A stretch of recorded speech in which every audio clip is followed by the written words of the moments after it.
Selamat siang, sahabat Arumaya semua. Ketemu lagi di forum webinar series kami kali ini, tentunya persembahan dari Arumaya Residence. Perkenalkan sebelumnya dengan saya Ridho Abdul Gofar, Agent Relation dari Arumaya Residence, yang pada hari ini berinteraksi sebagai moderator nih ya, yang akan menemani Bapak Ibu semua tentunya 1 jam ke depan. Baik, sebelum saya akan lanjut ke tema kali ini, saya ingin share screen sebentar terkait dengan penyelenggara hari ini, yaitu Arumaya Residence. Baik, sahabat Arumaya semua, Arumaya Residence ini adalah satu hunian apartemen yang sangat menarik ya, yang berada di kawasan TB Simatupang, itu di Jakarta Selatan tentunya, yang didevelop oleh Astra Property dan Hongkong Land. Ya, kita sudah tahu bahwa Astra Property merupakan salah satu lini bisnis ketujuh dari Astra Group yang bergandengan tangan dengan Hongkong Land. Ya, kita sudah tahu semua reputasinya seperti apa. Jadi memang kita akan terus bersama-sama akan membuat satu mahakarya terbaik yang akan kita persembahkan untuk Bapak Ibu semua. Arumaya Residence sendiri mempunyai konsep integrated development. Jadi ini konsep yang sangat menarik sekali ya. Jadi single residential tower. Ya, jadi towernya hanya satu saja. Unitnya juga terbatas ya, hanya 200-an unit saja. Jadi sangat eksklusif sekali. Yang di sampingnya akan ada 2 office tower, retail and commercial center. Dari sisi accessibility juga Arumaya Residence ini memang terletak di posisi yang sangat strategis ya. Jadi berdekatan dengan 2 stasiun MRT yaitu Fatmawati dan Lebak Bulus Station yang juga dilintasi oleh 2 akses tol, tentunya Tol Jor dan Tol Desari ya. Terus juga di sekeliling proyek Arumaya Residence ini memang berdekatan sekali dengan international school gitu ya, universitas, hospital, mall and business center tentunya. Dan tak kalah menariknya juga berbicara fasilitas, Arumaya sendiri mungkin ini satu-satunya yang mempunyai fasilitas seperti ini, khususnya di Jalan TB Simatupang ya. Jadi kita punya fasilitas di only Olympic Length Sky Pool yang ada di Jakarta tentunya. Jadi apabila sahabat Arumaya semua berada di kolam renang ini gitu ya, bisa merasakan sensasinya berada di ketinggian. Jadi bisa merasakan double view ya. Jadi view ke utara itu bisa menghadap ke city dan juga view ke selatan itu bisa menghadap ke pegunungan ya, ke Pegunungan Salak. Wah, ini sangat luar biasa sekali tentunya. Dari sisi furnisnya juga kita memang bekerja sama dengan brand ternama ya. Jadi kita wardrobe dan kitchen set juga akan kita berikan buat sahabat Arumaya semua karena kita semi furnish ya. Terus juga untuk AC-nya kita pakai Daikin ya, sanitary juga di kamar mandi kita pakai Toto, terus juga kita pakai Yale digital door lock, terus juga ada liftnya juga terpakai Mitsubishi ya. Jadi memang kita memakai brand-brand yang sangat berstandar internasional gitu ya. Jadi sudah keren sekali. Oke, dari sisi kontraktornya ya. Jadi kita memang bekerja sama dengan Akset. Akset ini sebagai informasi juga bahwa salah satu member dari Astra Group juga yang kita bersama bekerja sama dengan Wohab. Nah, Wohab ini adalah satu builder yang ternama dari Singapura ya, yang ngebangun Jewel Changi Airport and Garden by the Bay, yang nanti kita akan bersama-sama ngebangun Arumaya Residence. Jadi sudah sangat keren sekali ya tentunya. Baik, nah di bulan ini kita lagi ada promo nih, sahabat Arumaya ya. Jadi kita ada namanya cara bayar KPR PSBB. Jadi kita akan subsidi oleh developer yaitu 5% DP-nya. Wah, ini jarang-jarang terjadi ya. Jadi kalau misalkan Bapak Ibu semua tertarik dan berminat dengan Arumaya Residen, nanti bisa menghubungi ke tim kami tentunya ya. Akan bisa mendapatkan promo yang sangat menarik yaitu DP 5%-nya dibayarin developer ya. Jadi tanpa berlama-lama lagi langsung aja menghubungi tim kami tentunya. Oke, terima kasih. Itu sekilas tentang Arumaya Residen ya, penyelenggara untuk acara webinar kali ini. Dan tak lupa sebelum saya akan lanjut sapa ke narasumber ataupun membacakan tema pada hari ini, nanti akan ada polling yang akan kita berikan yang dengan senang hati Bapak Ibu semua bisa menjawabnya ya. Ini sudah muncul pollingnya. Silahkan diisi ya, ada beberapa poin 1, 2, dan selanjutnya. Jadi mungkin saya sedikit bacakan untuk poin 1, mungkin apakah Anda sudah pernah sebelumnya mengikuti sesi webinar bersama Arumaya ya. Yang sebelumnya narasumber kali ini memang ini kali kedua. Jadi ini lebih detail lagi nih ya, lebih menarik lagi, lebih tajam lagi tentunya terkait tema kali ini yang nanti polling dari Bapak Ibu semua nanti akan kita tampilkan sama-sama dan akan kita bacakan sama-sama dan kita bahas juga sama-sama tentunya ya. Oke, sambil mengisi. Jadi untuk tema kali ini the new normal ya, financial planning and execution. Jadi bagaimana kita bisa merencanakan keuangan kita ke depannya gitu dan pelaksanaannya seperti apa. Jadi ini sangat menarik sekali kita bahas dan mungkin Bapak Ibu semua juga sudah penasaran terkait tema kali ini. Mungkin tanpa berlama-lama saya akan sapa narasumber kita hari ini ada Bu Betty Dianira nih ya. Halo Bu Betty. Halo Pak Rido, apa kabar? Baik, Bu Betty gimana kabarnya? Semangat, Semangat sehat ya. yang penting. Pak Ini Rido kali sehat kedua nih ya? ya. Oh iya dong, ini kali kedua kita bertemu kembali ya, yang tentunya sahabat Aromanya juga sudah penasaran nih tentunya dengan ketemu Bu Betty lagi nih ya, akan dapat Yang kedua pencerahan ya? ya terkait finansial tentunya ya. Ya, Mungkin semoga. sebelum lanjut langsung ke Bu Betty, polling tadi mungkin sudah bisa ditampilkan lagi untuk hasilnya. Silakan Bu Betty bisa membacakannya juga ya, silakan. Hmm, Oke. Lebih banyak yang belum pernah ya? Belum pernah, ya. Oke. Ini untuk poin nomor 2 nih ada 80% nih dana darurat dan biaya hidup nih untuk poin nomor 2. Ya, Oke, new 8 sama normal nih ya. tetap perlu dana darurat ya? Betul, betul. Dan poin nomor 3, menghadapi era new normal, pos keuangan mana nih yang perlu dipastikan kuat ya. Mungkin 70% menjawab sedang memperdalam ilmu pengelolaan keuangan. Nah, mungkin ini waktunya ya, Bu Betty ya, untuk gimana Oke. caranya kita bisa memanage keuangan kita. Oke? Mungkin sahabat Aromanya semua, tanpa berlama-lama lagi, sudah penasaran juga nih ya, pengen mendapatkan pencerahan nih dari Bu Betty. Mungkin saya persilahkan langsung ke Bu Betty buat memaparkan materi yang sangat menarik untuk kali ini. Silahkan Bu Betty. Oke, terima kasih Pak Rido. Saya share screen ya. Ya.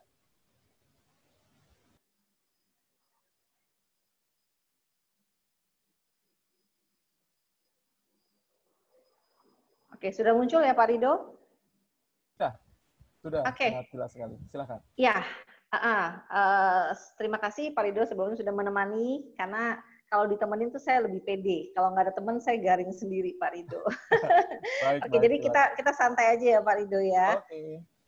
Semoga yang kedua kali ini, tadi memang ada lebih banyak peserta yang waktu event itu sekitar bulan lalu atau 2 bulan lalu belum pernah ikut sesi saya yang pertama. Tapi nggak apa-apa, nggak usah khawatir, nanti saya akan ngulas, karena memang kalau bicara perencanaan keuangan, setiap kalau kita kan memang dari Halovina dan Effect itu memang punya pattern sendiri dan tidak akan ketinggalan kok, jadi nggak usah khawatir. Ya. Memang di tema hari ini kita lebih ke eksekusinya, tapi karena ini bicara early, maksudnya bagaimana kita bicara, kalau bicara perencanaan keuangan kan banyak sekali pos yang perlu disiapkan. Kalau dari kita itu ada 7 pos gitu. Nah, tetapi khusus hari ini kita hanya bicara 2 pos, yaitu emergency fund.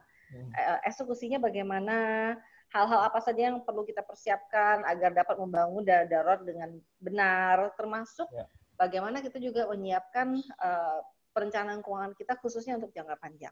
Oke, mungkin Bu Betty sebelum lanjut nih, tadi saya lupa menyampaikan ya, kalau misalkan sahabat Ormaya semua mau bertanya nih ya, silakan bisa klik fitur Q&A ya, yang berada di bawah screen sahabat Ormaya semua. Jadi jangan masuk ke kolom chat, nanti tidak akan dibacakan ya, sayang sekali. Jadi masuknya ke kolom Q&A kalau misalkan ada pertanyaan ya. Kalau misalkan mau bertanya secara langsung juga boleh, tinggal diklik tombol raise hand-nya, nanti akan kita sambungkan secara live gitu ya. Oke, silakan dilanjut Bu Betty. Oke, Pak Rido, siap gitu.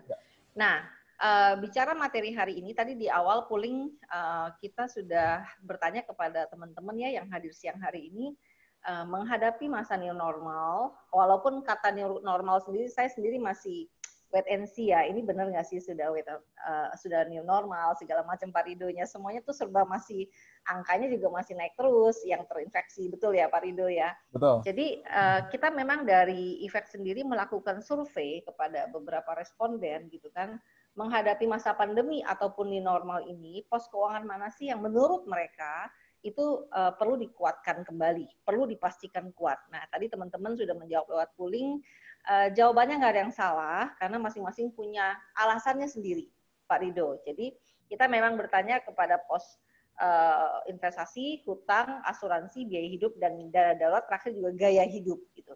Jadi, dari situ kita lihat, kok kayaknya berbeda-berbeda jawaban, tapi kita justru mendapatkan insight yang bagus dari masyarakat gitu. Jadi di masa pandemi ataupun dulu masih belum terjadi wabah COVID-19 ini, ternyata keuangan ini adalah satu hal yang cukup menarik dan sebenarnya tanpa disadari atau tidak, setiap keluarga itu ataupun pribadi itu melakukan yang namanya sedikit mungkin perencanaan keuangan ataupun memang tidak ada yang melakukan sama sekali sampai satu titik ketika terjadi pandemi banyak yang melihat memang emergency fund itu satu hal yang baru dirasakan sangat penting. Jadi Pak Rido pas kejadian pandemi semuanya itu baru ternyata oh iya ya emergency fund itu penting banget gitu. Nah makanya topiknya hari ini karena ada investasi kita tetap mau fondasi yang paling penting harus dimiliki sebelum seseorang berinvestasi itu adalah pos dana darurat atau emergency fund. Jadi maka dari itu kenapa judulnya kita pikir oke, investasi oke, banyak sekali masyarakat sudah kepengen invest, apalagi sekarang properti ya Pak Rido ya sudah mulai bergerak tapi harganya masih menarik untuk dibeli gitu kan. Apalagi nih kalau properti saham gitu kan lagi sale katanya gitu. Yes, boleh. Tentu semuanya sangat benar kalau kita bilang investasi itu perlu dimulai sedini mungkin. Setuju, even itu mau ke properti ataupun saham tadi gitu. Tetapi di Efek kita sangat minta orang yang sudah mau invest itu untuk cek apakah fondasinya yaitu emergency fund itu sudah layak. Dalam arti jangan sampai ke depannya kalau sudah mulai invest, contoh kita waktu sesi yang dulu kita bilang ya Arumaya punya paket-paket yang menarik di masa pandemi ini. Oke, tapi kan itu bicara jangka panjang gitu kan. Kalau bicara jangka panjang jangan sampai lagi semangat-semangat ini udah punya properti tiba-tiba harus terima karena nggak ada dana darurat semuanya harus bubar. Jadi itu sangat sayang. Kenapa? Bicara investasi kita bukan bicara spekulasi. So bagaimana investasi tersebut perlu tidak menjadi spekulasi, perlu disiapkan adalah hal-hal yang membuat kita itu tidak akan ke-distract tujuannya. Karena setiap orang berinvestasi baiknya akan punya tujuan. Nanti kita akan bahas itu di belakang gitu. Jadi makanya kenapa antara dana darurat dan investasi kita sangat kaitkan dan sangat erat kaitannya. Kita akan bahas lebih dalam Pak Rido. Oke. Tadi di polling juga ada pertanyaan ketiga. Kita bertanya apa sih harapan peserta untuk mendaftar dan mau ikut di sesi siang hari ini. Kita dan Arumaya dan Halovina juga berharap semoga apa yang nanti kita akan sharing ini dapat mendapatkan insight baru sehingga perencanaan keuangan bagi diri sendiri ataupun keluarga itu dapat semakin baik gitu ke depannya Pak Rido. Nah bicara semua hal, mungkin Pak Rido sering dengar ya yang namanya invest, orang mulai dengan invest, terus mulai dengan namanya rebudgeting, mulai dengan financial check up segala macam. Sebenarnya tujuan akhirnya apa sih? Buat apa sih kita susah-susah ikut seminar, terus kita mungkin mikirin pencatatan keuangan segala macam, diskusi dengan pasangan, uang kita sekian loh, kita ini perlu ini, perlu itu kan kadang-kadang sebenarnya topik keuangan tuh hampir setiap hari dibicarakan, Pak Rido. Nah, cukup menarik karena sekarang masyarakat kita sudah mulai terbukti dari webinar yang sering kami lakukan itu banyak juga yang ikut itu rutin dan mereka itu minta ditindaklanjutin. Berarti sebenarnya masyarakat kita tuh mulai tertarik untuk membuka pikiran tentang keuangan. Jadi ngomong keuangan tuh nggak tabu gitu loh, Pak Rido. Gitu. Karena kalau kita bicara diskusi keuangan, ya kita nggak mematokin harus begini. Kalau ada begini salah, oh enggak. Justru kita diskusi, kita cari solusi kalau memang ada problem. Jadi kita lihat kenapa ya masyarakat kayaknya kok happy juga kita sebagai orang Efek untuk lihat, oh ya mulai terbuka mereka. Nah, tapi menurut Pak Rido sendiri, buat apa sih kita susah-susah ngurusin duit gitu, ngurusin pengeluaran? Menurut Pak Rido, buat kemana Pak? Ya sebenarnya untuk tiap hari pun kita pasti tidak lepas dari uang ya. Kita mau belanja, terus kita mau membeli sesuatu lah gitu ya.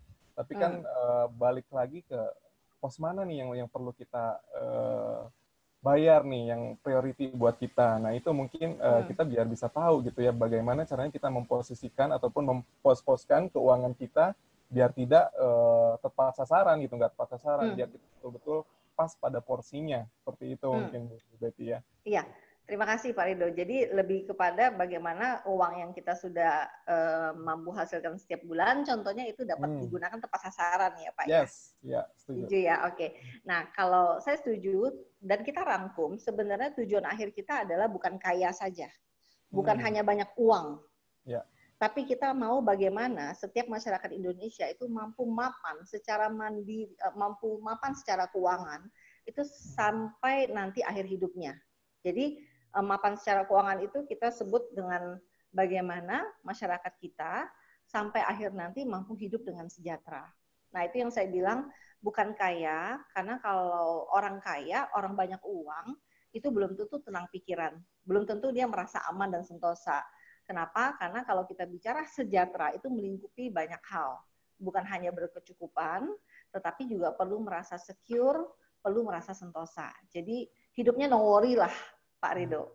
Jadi setuju ya Pak ya, kalau banyak uang, tapi kita kok khawatir ya masa depan kita, itu juga nggak enak. Jadi target kita jauh di atas itu adalah pengen setiap masyarakat itu bagaimana dapat hidup dengan sejahtera.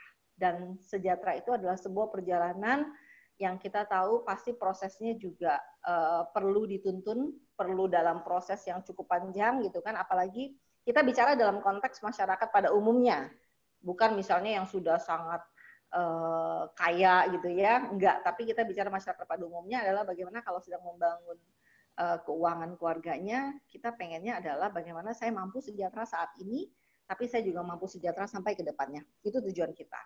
Nah, kalau bicara sejahtera, setuju bahwa kita perlu dua kemampuan.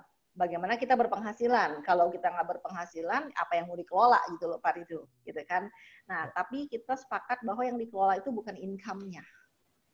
Tapi yang dikelola itu adalah pengeluarannya, yang seperti dari Bapak sebutkan, saya setuju gitu kan. Ya, kita kelola sehingga uang yang kita hasilkan dari income tadi, yang kita kenal dengan nama income, itu dapat kita pos-poskan pengeluarannya dan proper. Dan sesuai dengan tujuan saat ini, tapi tidak menelantarkan tujuan masa depan. Nah, itu challenge-nya di situ. Makanya kenapa sejahtera itu sebuah proses, karena kita nggak hanya cukup saat ini. Karena kalau kita cukup atau berkelimpahan saat ini, tapi kalau ke depannya kita tidak dapat memastikan ke depannya kita dapat siap, itu juga dalam konteks saya bilang ke depannya kan mungkin kita kalau kerja kita tidak lagi produktif. Otomatis itu akan lebih baik kalau kita mampu planning sampai ke depannya. Jadi ini yang kita sangat, kemarin kita sudah bahas ini, saya akan ulas secara singkat. Nah, untuk mengelola pengeluaran, fondasi terpenting adalah berubah kebiasaan dari sisa menjadi sisi. Maksudnya apa? Kalau saya bulan Januari 2020 saya mampu saving, tetapi bulan Februari saya nggak mampu saving, atau saya nggak mampu invest. Tapi bulan Maret saya saving lagi, bulan April saya saving lagi, bulan Mei saya jebol lagi, saya nggak saving, ataupun saya nggak mampu invest. Berarti itu bukan habit, karena bicara habit itu adalah butuh kedisiplinan. Dalam kondisi apapun, saya memprioritaskan dulu untuk disisihkan dulu. Nah, ini adalah satu fondasi dasar yang terus kita ulangi. Kenapa? Belajar dari pengalaman saya pribadi. Saya dulu cukup cepat untuk mengakses investasi ataupun misalnya rekening-rekening tabungan sebelum saya ngecek saya punya habit gitu kan.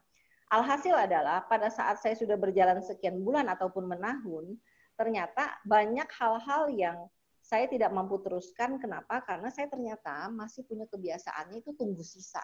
Jadi pada saat saya terima income, saya tidak poskan dulu untuk disisihkan ke invest dan saving tadi. Tetapi saya terbawa suatu saat, manusia mudah sekali ke distract ya, apalagi hari gini ya Pak Rido ya.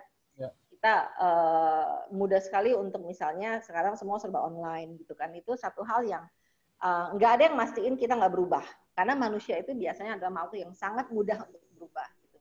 Jadi yang kita sangat garis bawahi di sini adalah pastikan setiap bulan habit saya adalah sisi, berapapun.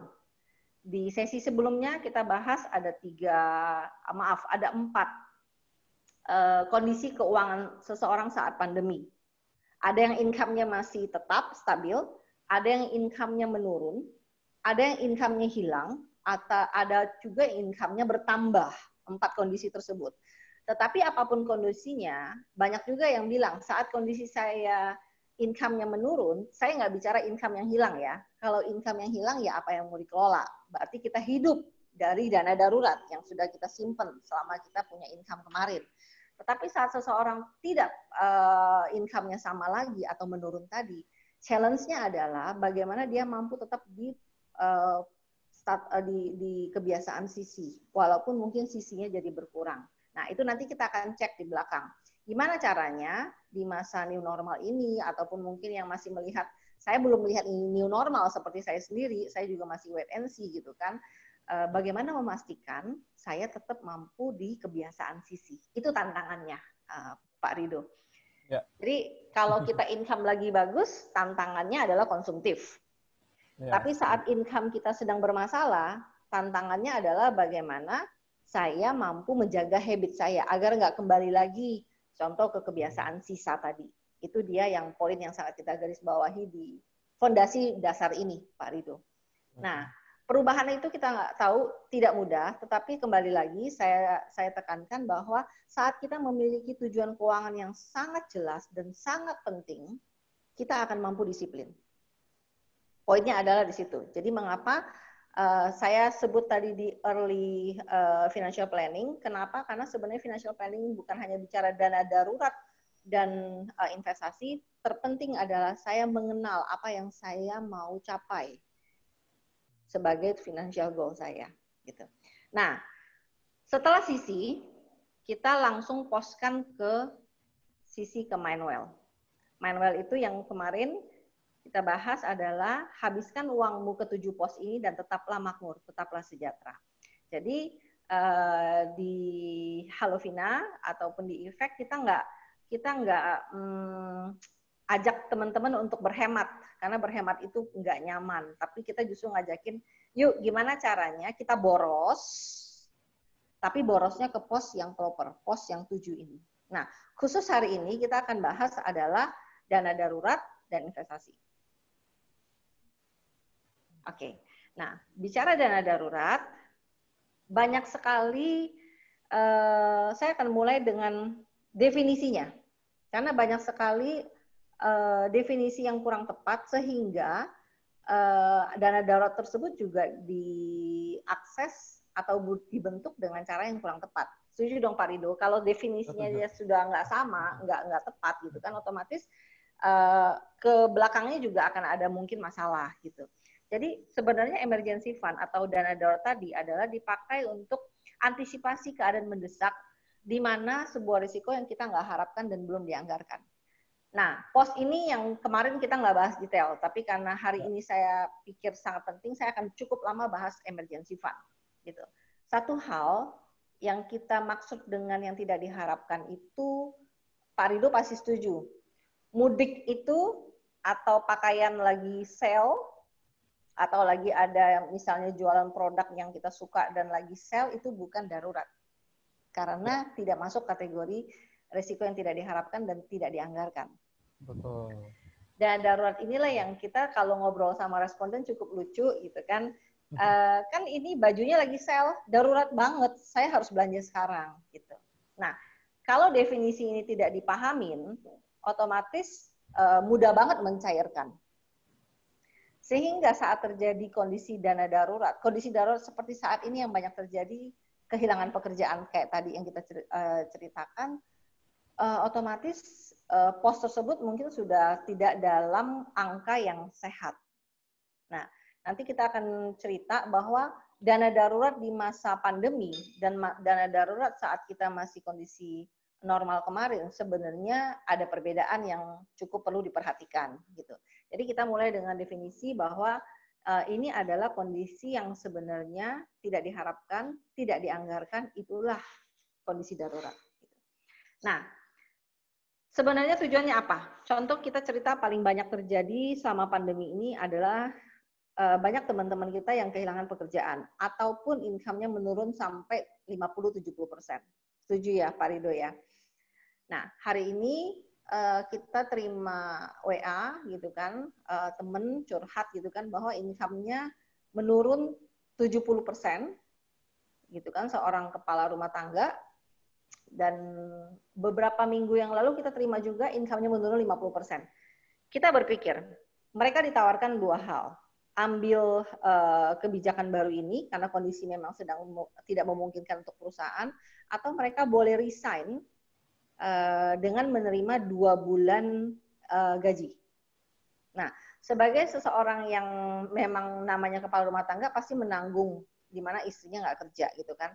Pasti yang dipikirkan pertama adalah, oke, saya mau cari pekerjaan baru. Tapi pertanyaannya di saat sekarang belum, nggak tepat juga kalau kita langsung memutuskan resign dengan ambil 2 bulan seperti tadi. Jadi kita pikirkan sebenarnya dana darurat juga diperlukan untuk kita kalau memang memutuskan saya mau cari kerja baru ataupun saya mulai usaha di masa pandemi ini, karena di masa pandemi ini juga banyak muncul peluang-peluang baru gitu kan. Otomatis kalau kita nggak punya dana darurat, itu akan membatasi gerak kita untuk berpikir langkah yang berikutnya. Karena kenapa? Begitu kita tidak terima income, tidak punya tabungan, otomatis yang terkena dampak itu bukan income-nya, tapi orang-orang yang bergantung, yaitu dalam hal di sini adalah keluarga kepada income kita setiap bulan. Nah, biasanya yang paling mudah diakses dari yang kita temui di lapangan adalah kebanyakan orang jadi berhutang karena memang tidak punya persiapan dana darurat. Jadi begitu kondisi terjadi, kebutuhan yang mendesak, yang paling mudah diakses itu adalah pinjam. Nah, begitu pinjam, sebenarnya kita muncul lagi masalah yang kedua, masalah baru. Jadi berhutang itu belum tentu dan pasti dapat dipastikan itu bukan suatu solusi dalam kondisi income kita yang tidak stabil. Jadi why perlu dana darurat adalah saat kita membutuhkan pekerjaan, saat kita terkena kondisi darurat, kita tidak jadi berhutang, kita tetap menjaga tujuan keuangan yang lain tetap on track. Yang tadi saya sampaikan, Pak Rido, kalau saya punya cicilan, contoh saya beli properti sama Arumaya gitu kan, tiba-tiba karena saya nggak punya emergency fund, di mana emergency fund nanti kita akan bahas di belakang, dia perlu liquid, perlu mudah dicairkan gitu. Otomatis saya punya cicilan yang menjadi biaya hidup saya tiap bulan tadi akan jadi masalah. Dan itu efeknya adalah kemungkinan saya akan melepas aset saya dalam kondisi rugi. Itu sangat disayangkan. Padahal saya beli saham, saya beli apartemen, ataupun saya beli instrumen keuangan yang lain, saya punya tujuan. Misalnya untuk kuliah anak, misalnya bagi yang untuk kuliah, atau misalnya saya untuk masa tua, itu kan otomatis akan ke-distract. Jadi salah satunya adalah bagaimana kita punya dana darurat itu juga memastikan dan menjaga kita prepare agar tujuan keuangan kita tetap on track dalam kondisi yang memang tidak kita harapkan. Nah, fungsi yang keempat adalah tadi yang pasti bagaimana caranya saya tetap sejahtera, tidak stres. Tadi jangan kita jadi ada beban pikiran. Jadi maunya happy kalau boleh gitu Pak Rido. Jadi dalam kondisi apapun kita sudah punya backup plan gitu. Jadi sangat salah juga ya Pak Rido kalau sering kita dengar orang bilang dana darurat itu contoh asuransi. Nah itu juga satu hal yang sangat tidak tepat karena kalau kita bicara asuransi itu tidak dapat buat beli beras, tidak dapat untuk menopang hidup keluarga. Jadi sangat kita pengen masyarakat itu ngerti dana darurat itu sungguh suatu pos tersendiri, terpisah dari rekening aktif, dan dia harus mudah dicairkan dalam kondisi mendesak. Gitu.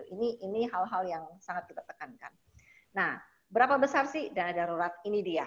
Saat single, belum menopang banyak orang, kecuali dia single tapi nopang banyak orang. Kalau single tapi nopang omanya, nopang orang tuanya, nopang adiknya, ya kita anggap dia berkeluarga.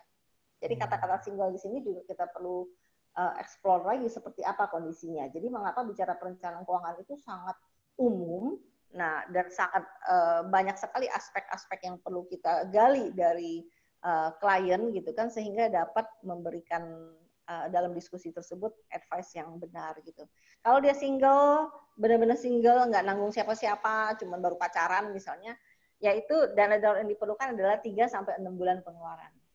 Jadi kalau pengeluarannya misalnya 10 juta, berarti dia perlu minim punya 30-60 juta gitu. Tapi kalau sudah berkeluarga, dia perlu memiliki minim 6 sampai 12 bulan pengeluaran. Jadi lebih banyak daripada yang single. Kenapa? Karena tadi banyak sekali orang yang bergantung dari penghasilannya setiap bulan. Sehingga kita perlu prepare bagaimana ini dapat menopang juga. Karena kondisinya kita nggak tahu darurat dalam hal di sini kalau kita diberhentikan bekerja, dan bagaimana saya memastikan saya dapat mencari pekerjaan dengan tenang, tidak stres tadi, kemungkinan saya akan santai kalau saya punya backup-nya dari dana darurat tadi. Saya dapat cari dengan pelan-pelan dan mendapatkan pekerjaan yang memang sesuai dengan saya punya kemauan. Gitu Pak Rido. Oke. Saya lanjut terus ya Pak Rido ya. Tidak ada pertanyaan di sini ya Pak. Silakan.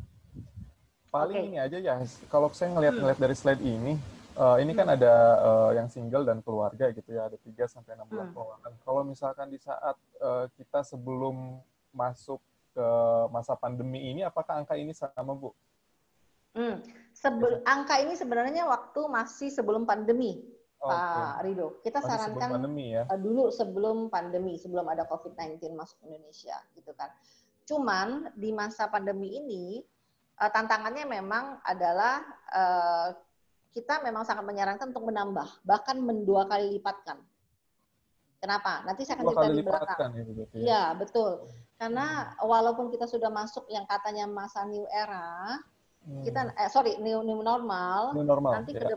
betul new normal, kita ke depannya kita banyak juga hal yang perlu kita perhatikan. Salah satunya ada loh beberapa ulasan kayaknya ketidakpastian ini masih panjang gitu loh, Pak Rido. Karena itu kita lihat dana darurat ini di masa normal.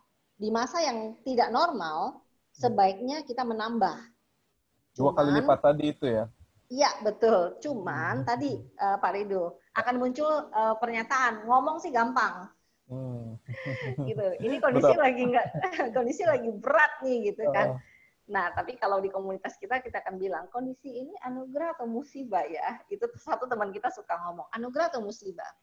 Ya, sebagai orang beriman kita harus bilang ini anugerah, tapi kan nggak gampang, balik lagi. Nah, semoga materi kita nanti siang hari ini dapat melihat, oh ada celah. Bagaimana saya punya peluang untuk menambah saya punya emergency fund. Selain memang kita perlu kreatif dalam mencari income, yes, tapi kembali lagi, kalau pinter cari income, nambah-nambah terus, kelolanya juga nggak bagus, ya tadi, bukan dana darurat yang nambah. Yang nambah mungkin ya tadi, gaya hidup, ngopinya lebih sering, dan lain-lain. Kita akan bahas di belakang. Jadi ini besarnya dana darurat yang kita sarankan tadi di masa pandemi ini, yuk kita berusaha untuk nambah angkanya. Gitu. Nah, tempatnya di mana? Nah, ini dia.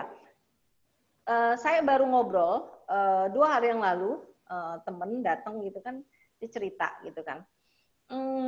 Saya dana daruratnya dicampur dengan rekening aktif. Waduh, saya bilang gitu. Terus dicampur lagi dengan usaha gitu kan. Wow, saya bilang gitu. Itu bagaimana kamu dapat definisikan itu emergency fund? Karena namanya orang usaha, kadang-kadang dia pengen gedein usahanya, expand gitu kan. So, saya bilang kita kalau bicara emergency fund yang benar dan aman, yang pasti satu, dia perlu memenuhi kriteria, dia ditempatkan di instrumen yang liquid, resikonya rendah. Maksudnya apa? Saham liquid sebenarnya, tapi resikonya tinggi. Maksudnya mudah sih cairin, saya tahu kalau mau cairin saham itu paling 4 hari, 2 hari, udah beres, udah masuk ke kita punya RDN. Tetapi belum tentu untung, jadi itu tidak masuk. So, resikonya tinggi, gitu kan, ada kemungkinan terkena yang namanya fluktuasi saat kita sedang butuh gitu kan. Yang kedua, mudah diakses gitu kan. Dan yang pasti dia harus terpisah dari rekening lain. Khususnya rekening aktif. Jadi bahkan ada yang tempatkan itu di rekening yang tidak punya ATM. Atau ATM-nya limitnya kecil. Jadi teman-teman kita perlu mengenal di mana sih tempat yang tepat untuk memisahkan rekening aktif kita, yaitu khusus untuk emergency fund, perlu memenuhi 3 kriteria ini. Liquid, resiko rendah, mudah diakses, terpisah dari tabungan lain. Nah, ini contohnya, instrumennya. tabungan, kas tadi, deposito, reksadana pasar uang ataupun logam mulia. Nah, cuman kembali lagi sebagai pengelola atau sebagai bendahara yang baik, tentu kita perlu mengenal apa sih plus minus saat saya memilih contohnya reksadana pasar uang. Apakah saya sudah paham plus minusnya gitu kan?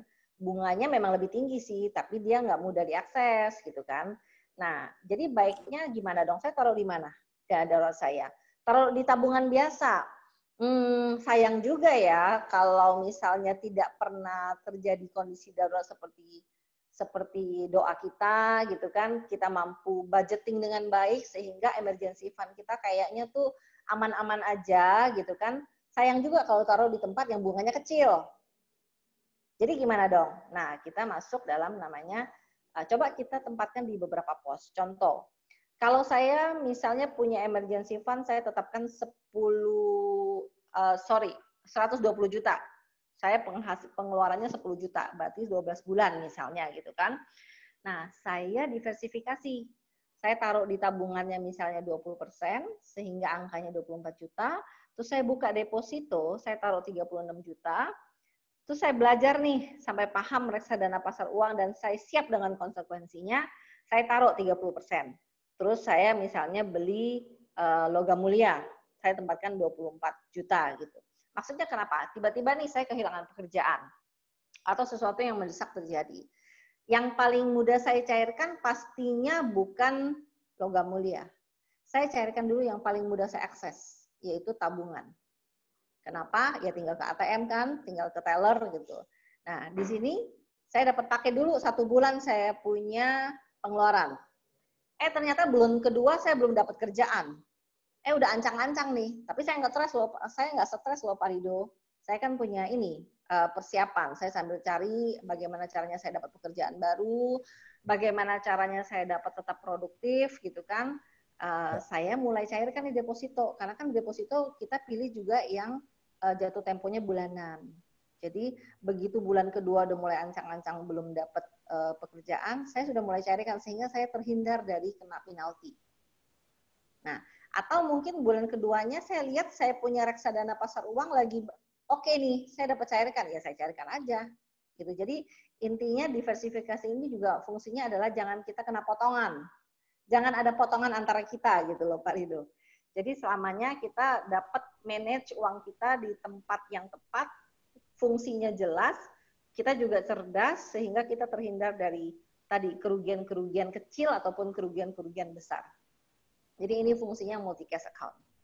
Nah, jadi ini beberapa gambaran aja, Pak Rido. Taruhnya di mana sih gitu. Nah, kapan dicairkan? Nah, kita cairkan, kita kelompokkan menjadi 3. 1, apakah biaya tersebut memang tidak diperkirakan sebelumnya? Contoh yang paling sering kita temuin di efek temuin adalah gini. Keluarga, kita orang perantauan, keluarga itu banyak di daerah, mau orang tua, mau om, tante yang kita cukup dekat gitu kan, kadang-kadang orang daerah tuh keluarganya sangat solid gitu kan. Jadi begitu ada kedukaan gitu kan, wah saya harus cairkan dana darurat. Ya kalau saat lagi berduka kita kasih tahu jangan dicairin, ini orang marah ya Pak Rido. Ini gimana sih uang kok medit banget gitu kan, ini kan lagi kedukaan. Bukan itu maksudnya. Kalau kita memang sudah dapat analisa, orang tua kita pasti sakit. Om kita yang sudah tua itu kita tahu, kita cukup dekat dan kalau setiap tahun dia selalu ngundang misalnya ulang tahun, setiap lebaran kita pulang misalnya atau Imlek kita pulang, itu jangan disebut dengan yang tidak dapat diperkirakan. Karena kita dapat perkirakan. Betul ya Pak Rido? Kan setahun sekali pasti lebaran, setahun sekali pasti Imlek. Orang tua kita doa selalu sehat, tapi pasti sakit nggak? Ada, pasti ada. Nah, hal-hal tersebut dipisahkan posnya bukan masuk emergency fund, tapi masuk dalam pos budgeting. Nah, itu nanti saya akan cerita di belakang toolsnya gimana agar saya dapat budget melakukan anggaran dengan hampir tepat. Saya nggak bilang kita dapat sempurna, nggak mungkin. Karena kita berusaha, kita berencana, tapi yang di atas yang menentukan kita nggak tahu. Tapi minim semakin kita rapi di budgeting, kita akan semakin jarang kecolongan. Sehingga kita akan semangat melihat pos-pos keuangan kita. Oh ya, saya ngerti deh kalau misalnya masih ada orang tua yang di luar pulau, ya saya perlu siapkan uang tiket, mungkin hotel nggak perlu. Tapi jangan bilang itu tidak dapat diperkirakan, karena itu dapat diperkirakan. Nah, yang kedua adalah, penting nggak? Potensi nggak mengganggu kehidupan? Contohnya apa? Bicara contoh rumah.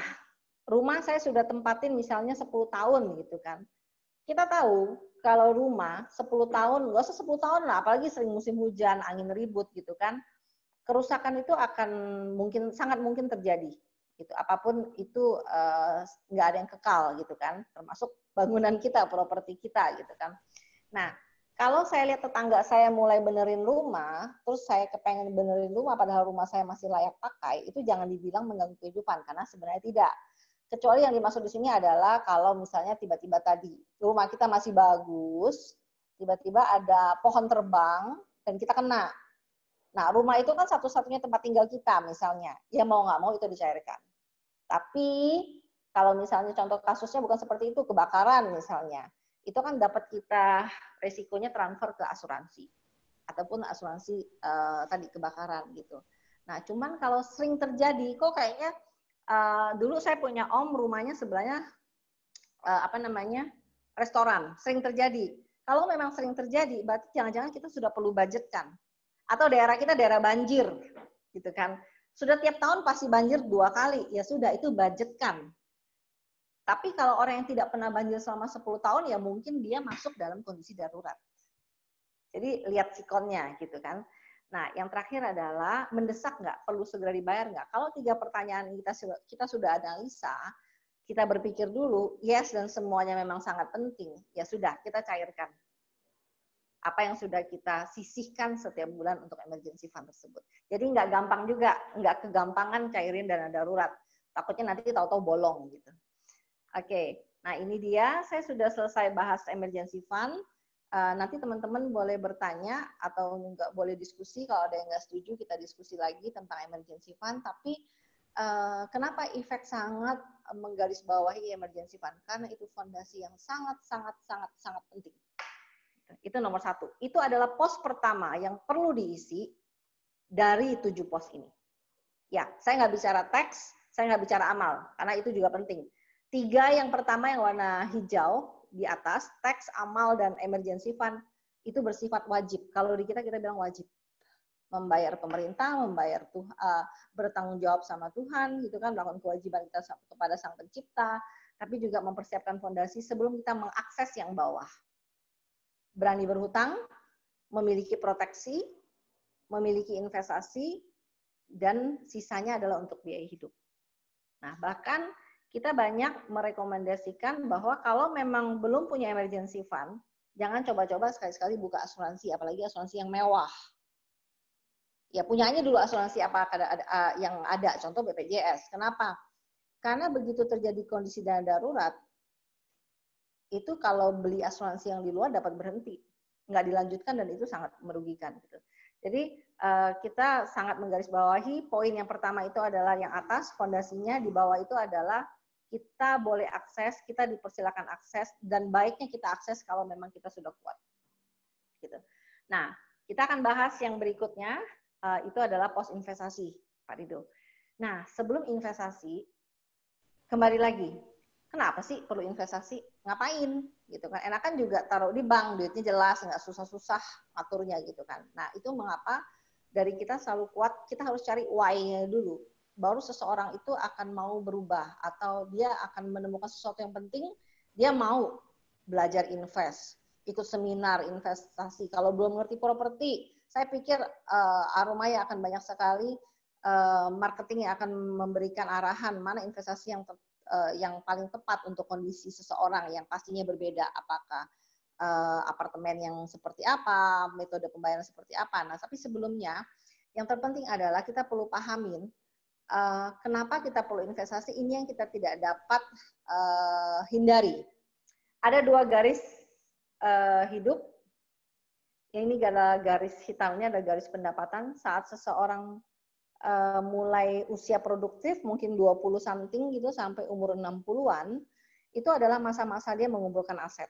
Kalau kita perhatikan di sini garisnya akan meningkat. Tapi suka tidak suka secara fisik seseorang akan berkurang masa produktifnya, yang akan berdampak penghasilan yang dia terima itu tidak akan setinggi saat dia masih produktif. Ini adalah garis pendapatan kebanyakan orang, Pak Rido.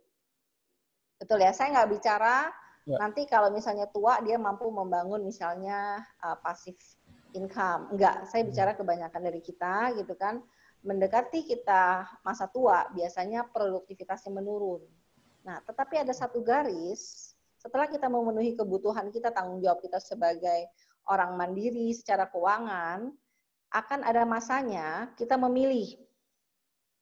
Apakah saya mandiri keuangan saat saya produktif saja, atau saya mandiri secara keuangan walaupun nanti saat saya tidak lagi produktif.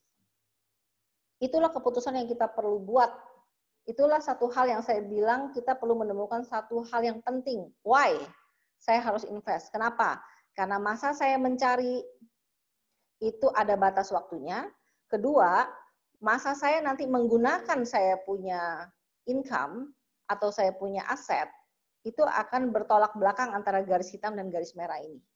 Di mana pada saat kita nanti menjelang tua, saya tanya Pak Rido deh.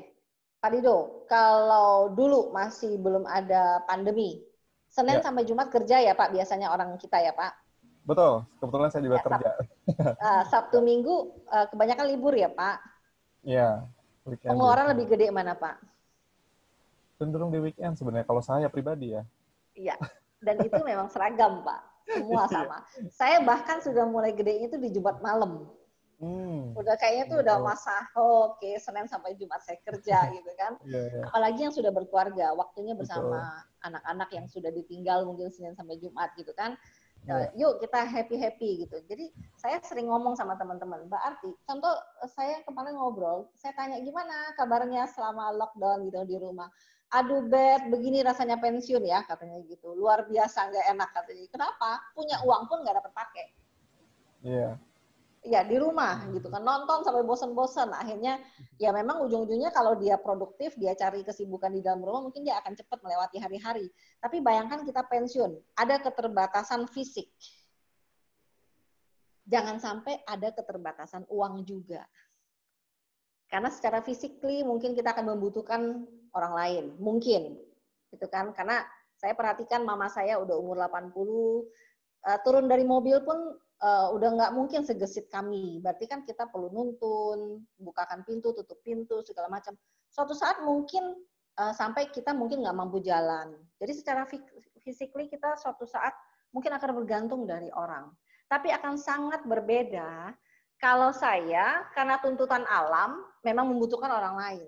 Tapi yuk mari bagaimana saat kita produktif sekarang, bagaimana kita memikirkan nanti saya jangan hanya bergantung sama tentang fisik saja, tapi saya juga jangan sampai bergantung secara keuangan. Nah, itulah kita semangat di Efek bagaimana menyuarakan, yuk hati-hati dalam mengelola keuangan, jangan sampai kita menjadi penerus generasi sandwich. Penerus generasi roti lapis. Kita nanti akan membuat satu tanggung jawab baru buat anak-anak kita, bahwa mereka jangan hanya menanggung anak istrinya, tapi tolong tanggung saya juga. Jadi kita ngajak, yuk kita putuskan rantai generasi sandwich dengan mulai menyiapkan masa tidak produktif kita saat kita masih produktif. Salah satu wadah yang kita lihat yang masuk akal adalah investasi. Jadi itu menjawab kenapa sih orang perlu invest. Kenapa? Contoh, berita cukup menarik, selama pemerintahan Bapak Jokowi kita, inflasi itu berkisar antara 3%. Berarti kalau kita bicara pensiun, tolak ukur kita adalah inflasi biaya hidup berkisar antara 3%. So, kalau saya taruh uang saya di bank, bukan investasi, berarti uang yang saya taruh itu tergerus oleh inflasi. Berarti saya perlu pikirkan satu instrumen yang return-nya di atas inflasi, dan itu pasti investasi. Gitu. Nah, salah satu investasinya nanti kontak Karumaya. gitu. Dan di Halovina juga menghitung, ada fitur kita dapat menghitung berapa sih nilai masa depan kalau saya pengen masa tua saya sekian juta per bulan. Itu mereka punya life plan, dapat menghitung, terus persiapannya berapa, segala macam. Itu fitur di Halovina cukup menarik gitu. Kita dapat pakai untuk menghitung. Nah, ini dia saya sampaikan secara singkat bahwa sepanjang usia kita dari lahir sampai nanti kita nggak ada, kita butuh yang namanya financial support. Pasti mengakses keuangan, suka tidak suka. Siap tidak siap. Nah, ini 4 instrumen keuangan, ada emas, ada investasi, properti, ada stock market, saham tadi, reksadana, gitu. Nah, pertanyaannya, saya investasinya mana yang terbaik? Nah, investasi terbaik, saya walaupun hari ini sesinya Arumaya, saya percaya properti salah satu investasi yang terbaik dan banyak pilihan yang lain. Ada saham segala macam, tetapi prinsipnya adalah kita boleh invest, kita boleh akses, saya mau untuk mencapai tujuan keuangan jangka panjang saya tadi, contoh pensiun ataupun pendidikan anak-anak, saya pilih apa? Pertama, tetapkan tujuan. Nah, buat teman-teman yang hadir siang hari ini, kalau pengen ngobrol secara detail, saya yakin tidak di sini. Tapi kalau ternyata memang membutuhkan advice yang lebih detail secara private gitu ya, lebih pribadi gitu kan, boleh kontak, nanti kita akan kasih email kita gitu kan, kita dapat bahas tujuan. Kedua, rentang waktunya, kapan saya mau pakai. Jangan sampai saya salah instrumen, saya mau pakainya nggak lama lagi, saya taruh di tempat yang nggak cocok gitu kan. Ketiga, saya tuh tipenya seperti apa, profil resikonya seperti apa. Jangan sampai saya tuh orangnya nggak berani naik kendaraan kenceng, tapi saya belinya Ferrari misalnya, atau saya beli motor balap, ya nggak perlu juga gitu. Jadi ini ya, gambaran kalau kita perlu punya mengenal saya ini orangnya seperti apa. Kembali lagi, jangan sampai investnya banyak tapi stresnya banyak karena salah pilih, karena tidak mengenal dirinya sendiri. Jadi perlu banget untuk cek profil risiko, kita punya tools-nya untuk cek profil risiko sehingga kita dapat membeli investasi sesuai dengan profil saya. Yang terakhir adalah instrumen investasi yang saya pahamin apa. Nah, efek tidak mau kalau sangat sayang kalau seseorang mulai invest tapi dia hanya ikut-ikutan. Jadi baiknya belajar dulu. Kalau mau properti ya belajar dulu, tanya gitu kan. Tanya-tanya terus saja dan gampang. Hari ini efek dari pandemi itu semua mudah diakses. Webinar di mana-mana, kita dapat belajar di mana-mana. Dulu itu nggak kepikiran.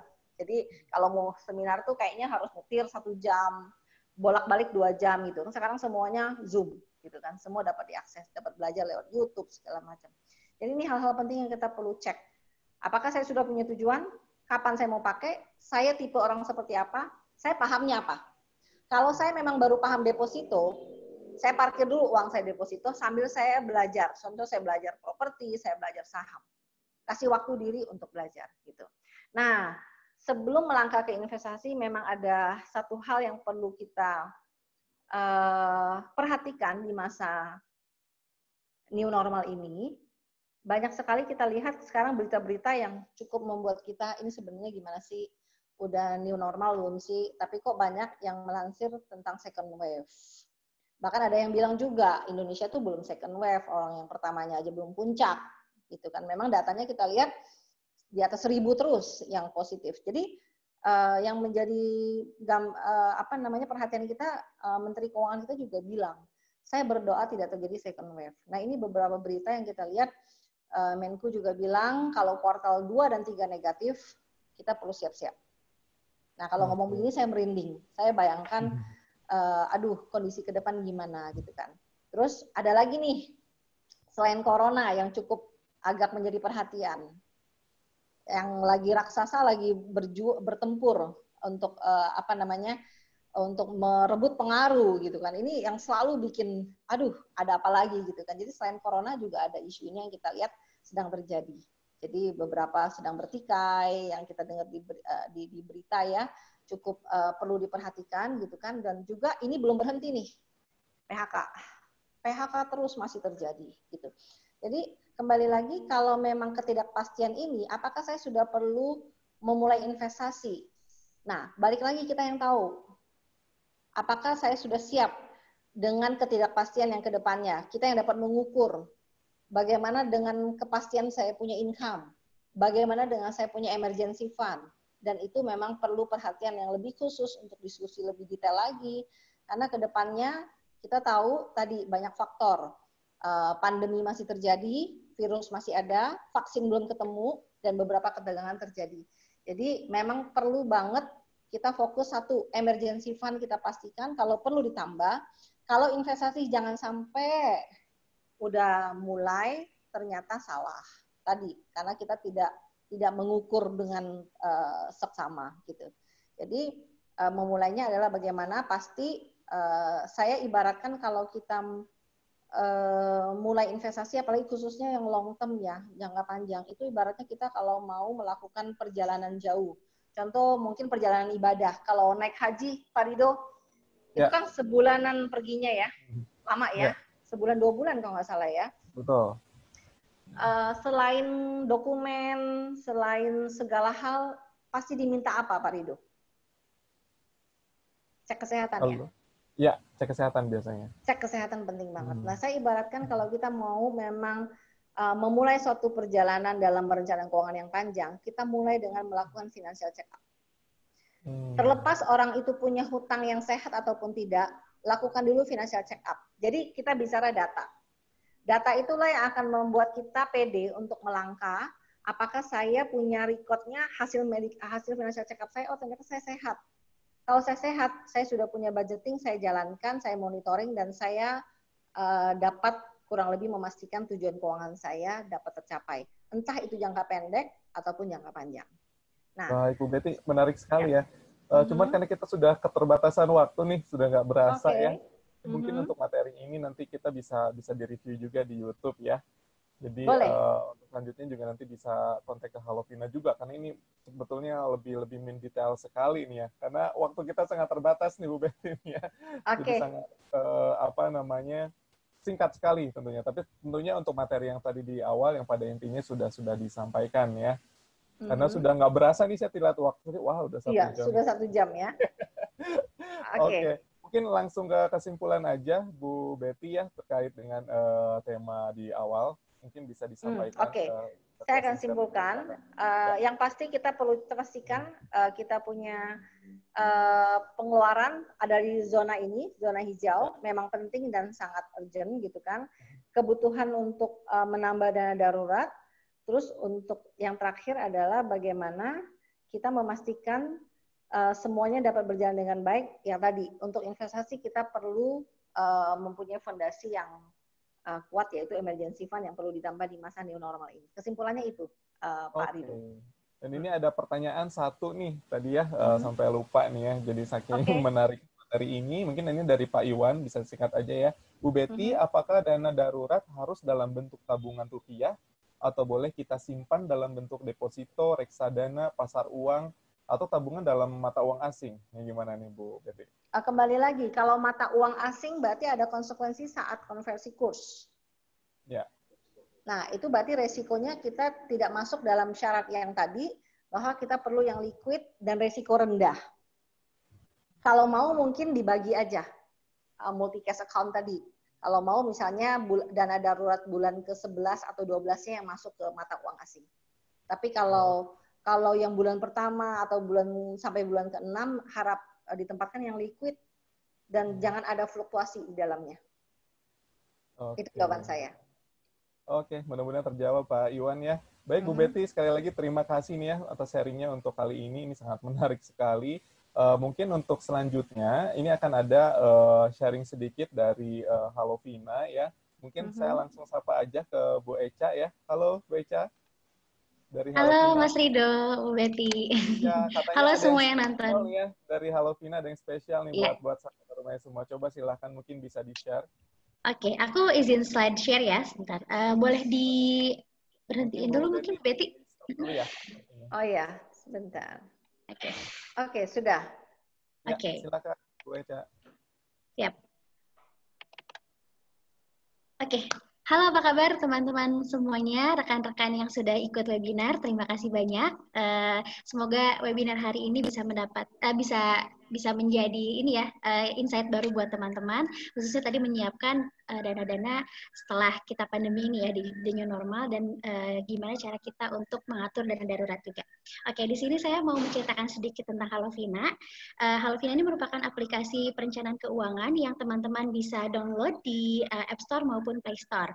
Nah, Halovina ini kita memang bisa membantu teman-teman dalam merencanakan kebutuhan di masa depan. Misalnya nih, teman-teman mau menikah atau mungkin mau beli hunian di Arumaya kan, bagus, harga terjangkau, kualitasnya baik, teman-teman bisa direncanakan di Halovina. Jadi di Halovina ini kita banyak fitur-fitur yang bisa teman-teman gunakan. Selain tadi pertama bisa merencanakan tujuan finansial teman-teman di masa depan, itu juga bisa memberikan rekomendasi teman-teman harus nabung berapa sih per bulannya, dan kita juga kasih rekomendasi investasi apa yang cocok untuk dapat memaksimalkan tujuan teman-teman di masa depan agar cepat tercapai. Selain itu juga teman-teman bisa langsung beli produk investasinya. Untuk sekarang kita ada reksadana dan juga emas. Nah, selain itu aku sharing sedikit juga, ada fitur lainnya, kita bisa bayar zakat, bisa teman-teman juga tracking nih portofolio dari investasinya seperti apa, dan kita akan ada fitur baru namanya Vina Consult yang sebentar lagi akan launching. Teman-teman bisa berkonsultasi langsung dengan financial expert lewat aplikasi Halovina. Jadi nggak perlu ketemuan, lumayan kan kita save cost, kita juga save time gitu. Jadi ditunggu aja untuk fitur barunya. Dan kita juga ada gratis ebook untuk seluruh peserta webinar. Ini spesial nih untuk seluruh peserta webinar Arumaya. Silahkan download aplikasi Halovina dan juga registrasi menggunakan kode referral Arumaya. Jadi nanti tinggal tulis aja Arumaya. Nanti kita akan kirimkan ebook spesialnya, judulnya 50 Financial Wisdom. Jadi harapannya teman-teman setelah dari dapat edukasi nih dari Bu Betty, terus mau ngerencanain misalnya mau beli properti nih di Arumaya, boleh direncanakan di Halovina, nanti juga plus bisa dapat ebook. Gitu. Wah, Sekian sih Mas Rido. thank you Bu Eca ya atas informasinya Ya, nih. thank you. Sahabat Arumaya juga ini sangat menarik sekali ya, gratis ya tadi ya. Oke, ini Bu Betty mungkin saya balik lagi sedikit. Ini ada pertanyaan mungkin satu lagi ya. Apakah materinya akan di-share nih Bu ya? Terus mau tanya, apakah yang sebaiknya kita lakukan saat kita baru saja berinvestasi sebelum pandemi? Apakah harus segera ditarik atau ada menunggu nih katanya gitu. Ini dari Yosia ya. Halo Bu Betty? Wah, sepertinya terputus nih ya, sayang sekali.